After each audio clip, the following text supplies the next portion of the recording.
Hi friends आपको स्वागत Odia take official आउ एक वीडियो रे केंद्र सरकार पक्षर चाषी मान मिल 3 लाख टंकार आर्थिक सहायता राशि।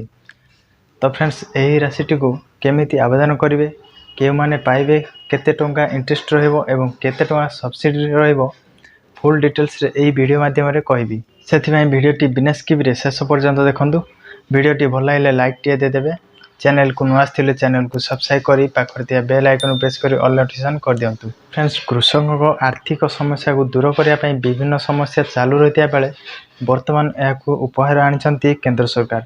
तो यही टंका कृषक को आर्थिक क्षेत्र में खूब साहाय्य करिवो। तो देशर कृषक आर्थिक विकास ପାଇଁ नुआ नियम आनी केंद्र सरकार। तो प्रधानमंत्री किसान योजना व्यतीत सरकार कृषकों ପାଇଁ किसान क्रेडिट कार्ड भी सुविधा देइछन्ती सरकार।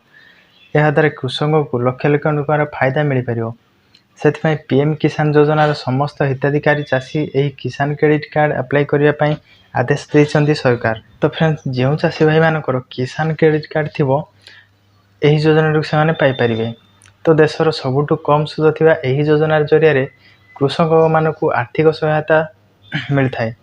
तो अनेक समय कृषक को किसान क्रेडिट कार्ड लोन राशि रे सब्सिडी मध्य घोषणा करा जाय थाए। अधिकांश चाषी कृषि क्षेत्र में आवश्यक अनुसार टंका नहीं थांती। तो सरकार सुध दायरू रक्षा करने कृषक को यही योजनार अंतर्भुक्त करा जायछि। तो यही योजना कृषक को 7% सुध हार रे लोन दि जाए थाए। तेबे जदि कौन चाषी ठीक समय सुध सुझी दिए ताहापाई 3% ह्रास कर मोट 4% रे लोन दि जाइबो। एही योजना रे लाभार्थी कृषक संख्या दिनकु दिन वृद्धि पाइबार लागिछि। तेबे 18 ରୁ 75 वर्ष बयस रे जणे कृषक एही लोन करिया पई आवेदन करि पारिबे। तो फ्रेंड्स एही थिला आपण मानक पई छोटो अपडेट। जदि वीडियोटी भल लागि थाए लाइक टे दे देबे।